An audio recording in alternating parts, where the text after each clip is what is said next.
Alright everyone, welcome to Arsenal Fan TV. This is my preview for the game this Saturday, 3 o'clock kickoff against West Ham United. A game that I'm always looking forward to. West Ham United, both home and away, we've got an excellent record against them, especially at home. And the first time we played this season at Upton Park, the Bowling Ground, whatever you want to call it, it wasn't the easiest of games. In fact, it was a rather unconvincing victory. But it's certainly a performance and result that we can take a lot of positives from. It kind of sparked this vain run of form that we've been going on in the Premier League. And West Ham, since that game, have only won one Premier League game in 11 fixtures. And I can't really see a reason why that's going to change in this game. We also saw in the game earlier on in the season when we played West Ham, the emergence of Francis Coquelin, who's been nothing but a revelation at the club since then. I don't think I need to tell you that. And it's a massive game for him as well. It's a massive game for everyone this Saturday. We, of course, got the game in the Champions League against Monaco, where realistically it is hard to see us progressing. But if we could get a big win in this fixture, then it's going to give us the confidence, the belief, especially on the back of that 2-1 victory at Old Trafford, that we can go to Monaco and certainly give our all in that game. But we've got to prioritise this fixture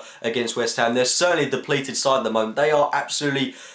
they're plagued with injuries at this moment in time. Their backline is incredibly unsettled. I think their only fit centre-half is James Collins, and they're going to have to deploy Guy Demel at right back, considering that Carl Jenkinson can't play against us. So I certainly think that they're prone to error in that area of the pitch. I think Kayute will start as centre-half for them, as they've got Reed and Tompkins out.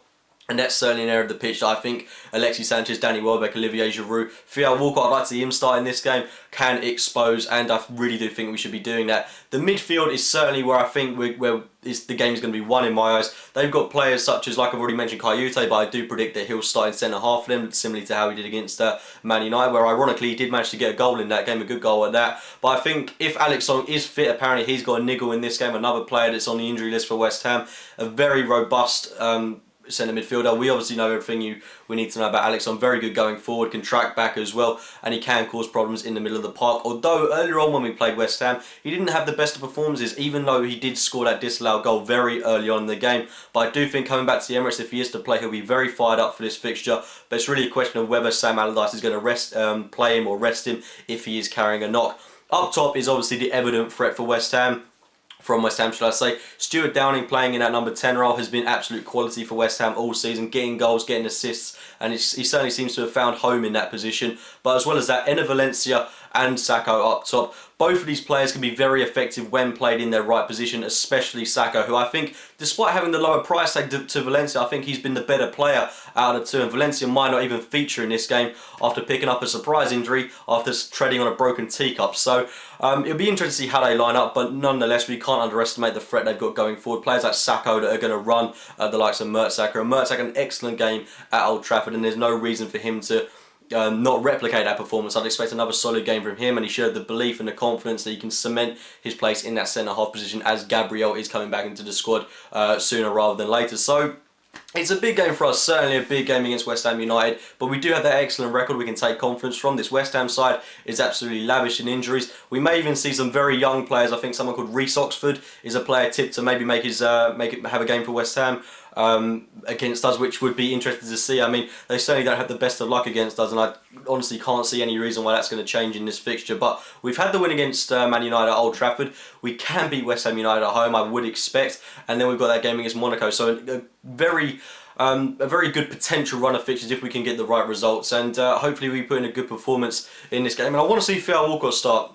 Oxlade-Chamberlain's of course ruled out for 4 weeks, which is really frustrating. He was probably one of our most effective players, if not the most effective, against Man United, and it's a real shame that he's going to be out for another month, which you know, I can't tell you how frustrating that is. I'd love to see him get a run of games in the side. He has the potential to be an absolute quality player, but unfortunately he's not going to be able to feature in this game. And the one against Monaco, because I think the game against Monaco, he could certainly be the difference in that game, but I'll get onto that a bit more when it comes closer to the time. But certainly Theo Walcott, a player that has been cast in the shadow the past couple of weeks and months. In fact, when he came back from injury, he actually had a very good record, and it did come as a bit of a surprise that he was dropped for the North London derby and hasn't really made any features since then. So I'd like to see him start on the right hand side for this game, maybe give Danny Welbeck a rest after he looked absolutely knackered at a game at Old Trafford on Monday. Start Olivier Giroud up top. My team in full would be David Ospina in goal, Chambers at right back, Koscielny, Mertesacker, Nacho Monreal, Francis Coquelin, Thomas Rosicky, Theo Walcott,